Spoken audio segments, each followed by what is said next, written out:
Hey, it's Brock here from Rock Hill Farms, and you guys might have noticed I've left this Moshio flail mower riding around on the back of the tractor for a few weeks now. I've actually used it a lot. I've put it through some pretty tough conditions, but I've got some projects coming up over the next week that are going to require me to use some different implements.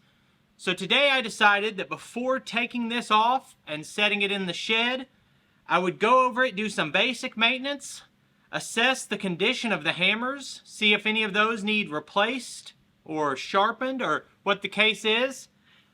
I mean, for all I know, I could have a bunch of busted hammer blades down there and not even know it. And just do any maintenance that it needs before putting it up. I'm still holding off a little bit on giving a full review, and probably the most interesting video I'll make is a comparison between a flail mower and a brush cutter. But I've seen so many of those comparisons, and I want to make sure before I do it, I have a lot of hours on this. Not 8 hours or 10 hours running it, but a substantial amount of time. So the first thing I want to look at is those hammers, and I've been kind of debating the best way to access the underside of this. Obviously, I don't want to just lift it up and crawl under it. That's not safe. I was originally thinking that I would take it off the tractor, lift it with the front end loader, set it on something so I could get under it. Well, I don't really like any of my options I've come up with for supporting under this. So then I thought, I'll just flip it over. I watched another video on one of these flail mowers. Guy just flipped it over. I think he flipped it over by hand. But this unit right here weighs 1,000 pounds.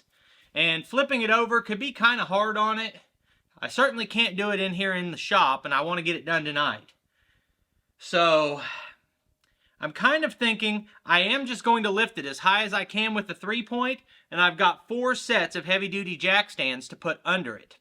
And I've never seen this 3-point hitch drop over time, but I'm definitely still going to support it and make sure it's really solid. So that's the first thing I'm going to do, is lift this as high as it'll go.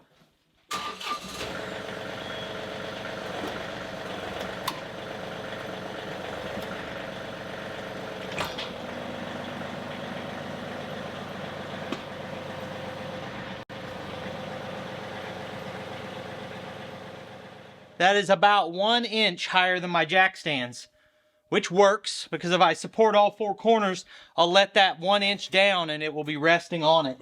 So I put a short set of jack stands under the 3-point arms and the taller set under this roller here. I feel really comfortable getting under here and taking a look now. Alright, so let's see. On first glance here, those look pretty good. You can tell they've been used, but I've yet to see a nick out of any of them. So I was kind of expecting the worst because I watched another video. I actually spent the whole day. We were out running errands, and every chance I could get, I was watching videos on flail mowers. And one guy said he'd only been running his for 30 minutes. It was another brand, obviously. And showed where all the hammers were cracked and broken. I mean, these have little nicks in them, but not bad at all. And here's my thought on it. These aren't sharp, but I don't think I want to sharpen them. So this is supposed to be a blunt force trauma here. If you sharpen this edge, you're going to wear it out. So I think the best bet is just to leave these alone. And that's not because it saves me 30 minutes of work. And the thing is, the reason I expected these to be all chipped and broken is I ran over rocks a lot. On that 10-acre property where I mowed the full 10 acres with this, I bet there were 15 times when I didn't see rocks and I hit rocks with it. These should be in bad shape, and they're not. I've went all the way around. I'm going to rotate the drum one more time and take a look.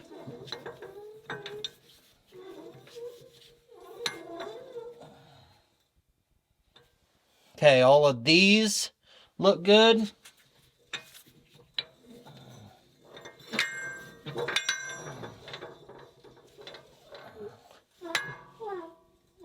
Pretty sure I've been all the way around at this point. And make no mistake, there are nicks and chips in here. But again, I think I would cause more problems by sharpening them. All right, so let's look at everything else now that we know the blades are in good shape. So as I'm deciding if I should sharpen those, the other determining factor is the cut quality. I was using this the other day, and the cut was phenomenal. I mean, phenomenal. Buzzing right at ground level and just mulching everything up, leaving no debris, and still mulching sticks. Now, if the cut was rough, I might sharpen those, even though they're not that bad. But if it's cutting good, every time you sharpen it, you shorten the life of your hammers. Okay, so next thing I'm going to do is read the entire owner's manual. Anything to do with maintenance, at least. And then we'll jump on to the next thing we need to check. So that operator's manual was surprisingly short. They're not asking you to do a whole lot. Once a year, or when you notice a problem, you're supposed to check your belts. So I'm going to pop the cover off. There's no way these belts should be in bad shape, but I do want to get to know my machine and know exactly how this is made and what's under here. Thought maybe you guys would find that interesting.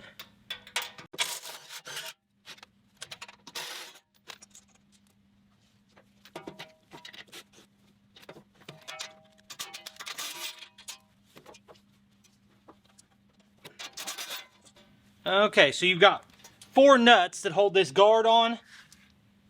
3 of them are just a lock nut on a stud or a bolt that's welded from the back. The 4th one, you have to put a wrench on the back side.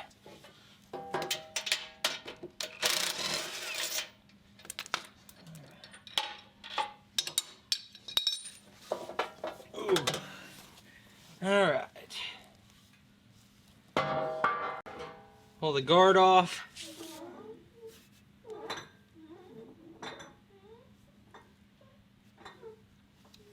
Got a little bit of a squeak.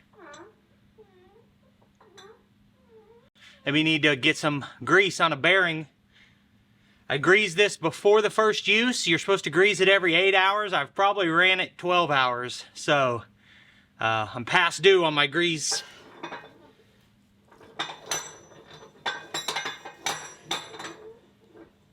Got 3 really heavy belts here. This is all heavy built. I would imagine this is a low maintenance thing you never have to worry about.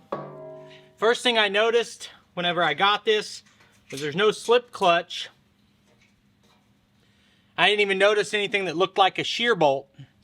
I'm like, you don't have any protection for the tractor when running this?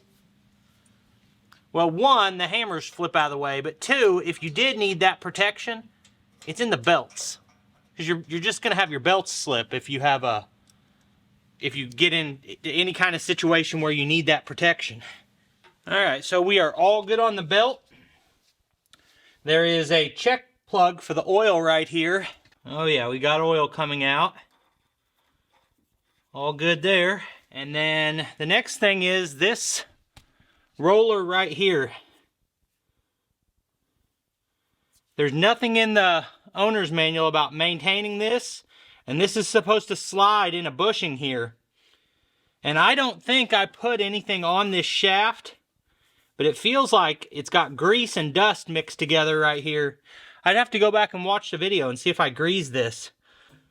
But this grit is not going to slide very good. So I think I will clean this off and maybe spray it with some of that Rust Patrol product.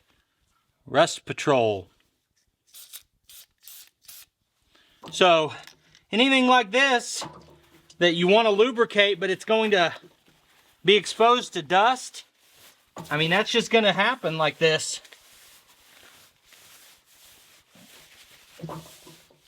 You know, if I put grease on this, first use, it would look just like it did again. So I think the best thing you can do is just a little bit of fluid film from this Rust Patrol.